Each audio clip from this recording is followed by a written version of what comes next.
Mean राशि वाले मेरे मित्रों, आपके लिए 3 नवंबर से लेकर 9 नवंबर तक का यह सप्ताह कैसा रहने वाला है, इस वीडियो में बताने जा रहा हूं। तो अभी तक आपने हमारे चैनल को सब्सक्राइब नहीं किया है तो कर लो।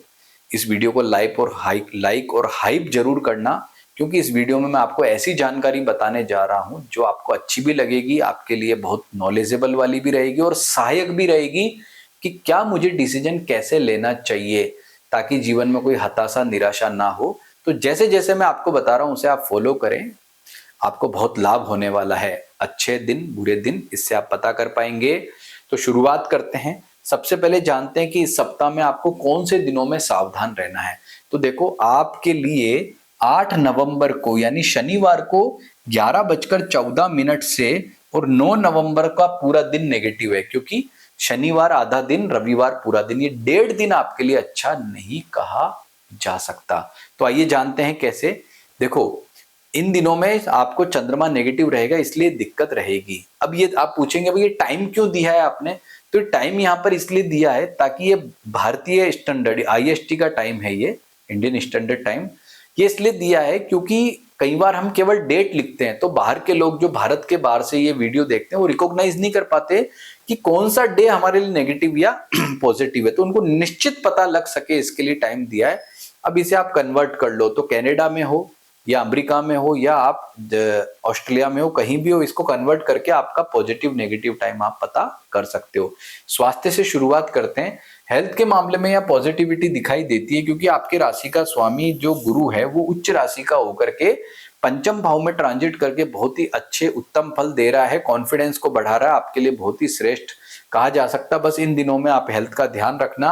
आर्थिक मामलों में जो है वो पॉजिटिविटी दिखती है क्योंकि आपका जो मंगल ग्रह है, आपका धन भाव का स्वामी, वो अपनी ही राशि में जो है वो नवम भाव से ट्रांजिट करके बहुत ही अच्छे फल दे रहा है और आपके भाग्य फल को भी बढ़ा रहा है और आपकी आर्थिक स्थिति को भी बहुत ही शानदार पॉजिटिव अच्छा कर रहा है।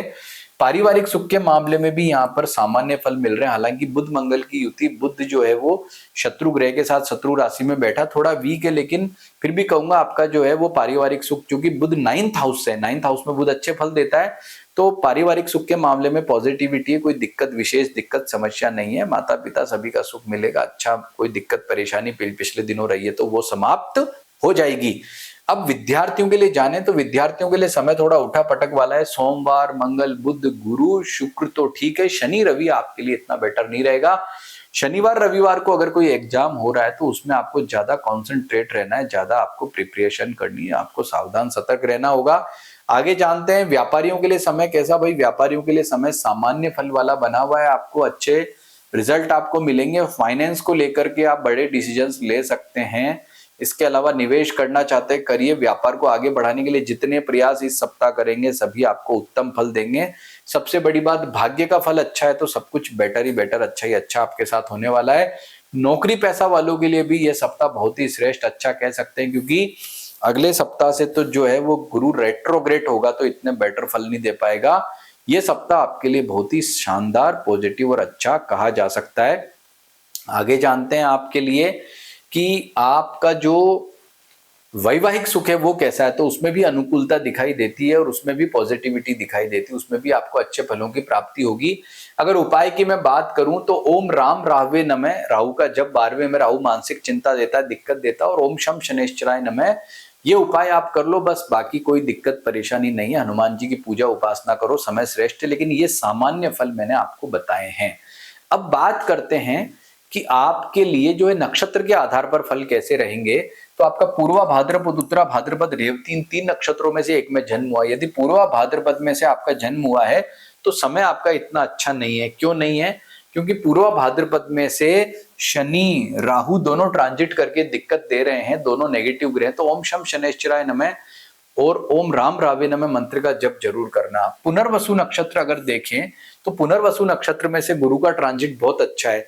तो जहां आपको 2 ग्रह शनि राहु ने घाव दिए हैं तो आपको मरहम लगाने का काम जो है वो गुरु करता है, ये वेद करके आपको। और विशाखा नक्षत्र में से हम देखें तो विशाखा में से जो है वो सूर्य का ट्रांजिट जो है 6 तारीख के बाद होगा, तो वो भी नेगेटिव रहेगा, तो सूर्य का ट्रांजिट भी दिक्कत है। तो 7 तारीख से ओम गृणी सूर्याय नमः मंत्र का जप जरूर करना, नहीं तो आपको दिक्कत रहेगी। यानी कि जो पूर्वा भाद्रपद नक्षत्र वाले हैं वो सतर्क सावधान हो जाओ।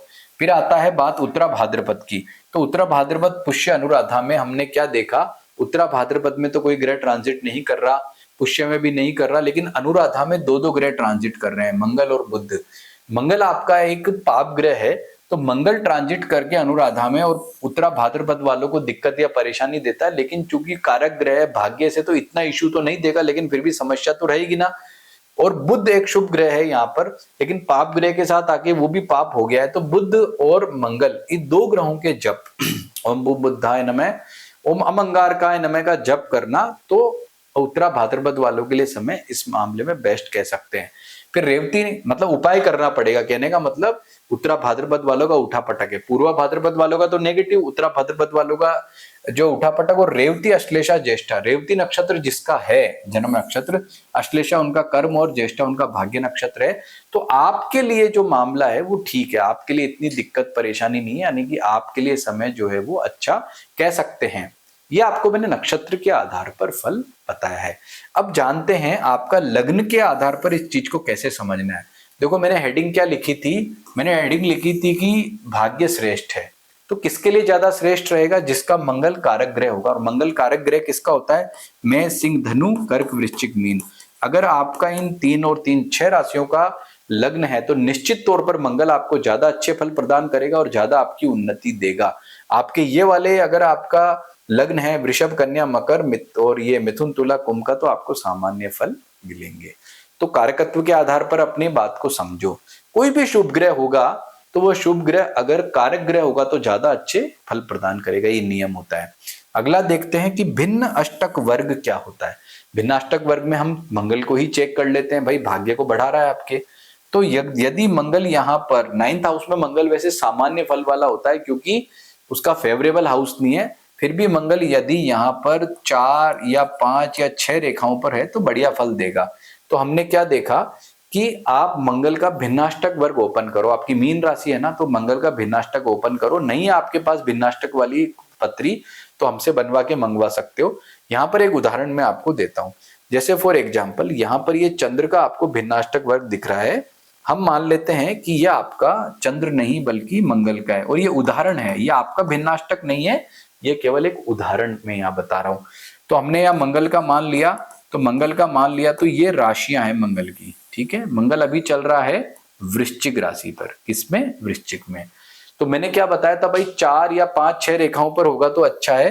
तो यहाँ हमने मंगल देखा 6 रेखाओं पर है, तो 6 रेखाओं पर है तो अच्छी बात है, कोई दिक्कत नहीं, क्योंकि 9th हाउस में सामान्य फल प्रदान कर रहा अपनी राशि में, तो बेटर है। यानी कि ये जिस व्यक्ति का भिन्नाष्टक होगा, किसी एक्स व्यक्ति का मान लेते हैं, तो उसके लिए मंगल की स्थिति बेटर रहेगी, यानी उस व्यक्ति के लिए भाग्य अच्छा रहेगा। तो आप अपना चेक करो कितना आया, अगर 4 5 या 6 तो ठीक है, अगर 1 2 है तो दिक्कत है, 0 1 2 या 3 है तो समस्या है। कुल मिलाकर के ये सामान्य राशि फल हुए। फिर आप कहोगे भाई मीन राशि के तो करोड़ों लोग हैं, सबका एक जैसा फल कैसे रहता है, तो नक्षत्र चेक करो, फिर लग्न चेक करो, फिर भिन्नाष्टक, और इन चारों को मिलाकर के जो निचोड़ आएगा ना, वो कंफर्म आप ये पता लगा लोगे कि मेरे लिए सप्ताह कैसा रहेगा। तो भाई इतनी अच्छी बढ़िया जानकारी दी है तो वीडियो को लाइक भी करना और इस चैनल को सब्सक्राइब भी करना, वीडियो को हाइप जरूर करना। और अगर अपना ऐसा इस तरीके से अपना हॉरोस्कोप चेक कराना चाहते हैं तो हमसे कांटेक्ट करें, लेकिन वो चार्जेबल है, ध्यान रखें। नमस्कार।